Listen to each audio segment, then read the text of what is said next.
Sundowns e iphitlhela e le mo maemong a siame morago ga metshameko e le meraro e tshamekileng mo Group A. Go fenya metshameko e le mebedi le go tshameka maleka go ba setlhopha mo tshiamelong jaaka se ile sa ithuta go le gontsi morago ga go ntshwa ke Ahly mo dikotafaenaleng. Ga jaana se tlile go nna baamogedi ba Ahly ba ba nnileng basireletsi ba di-champion le bafenyi makgetlho a le 10 mo ba tshwanetseng go dira ka natla go ka fenya. We are playing a wounded team, which requires that we must be a little bit more focused in what we are doing. Not be as anxious as them, because naturally, because they are emotional, they are likely to be very anxious because they want a result at all costs. Setlhopha sa bakatisi ba Sundowns se tla bo se sena le Rulane Mokwena kwa metshameko mengwe morago go newa karata e khibidu fa bane ba tshameka kgatlhanong le Ahly e ba e fentseng ka nno go lefela ka kwa Egepeta.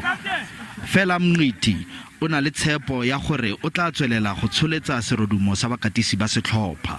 When one of us is not there, it's not the same. It can never be the same.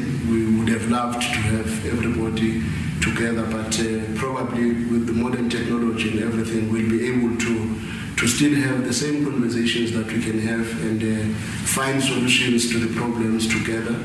E leng se se botlhokwa ke gore setlhopha sa Sundowns se tshotse batshameki ba batletse maitemogelo ao a ka ba kgontshang go itepatepanya le kgatelelo e ba kopanang le yona fa ba rakana le ditlhopha tse tona mo kontinenteng.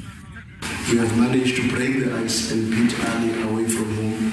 It's already saying to us, even if we were to meet them in the semi-finals and the finals, there will be no goosebumps. We will now start to believe we've got capacity to upset any other team in the competition. Khabagare Sundowns e tlile go tshwarela metshameko ya yona ka kwa stadium sa FNB.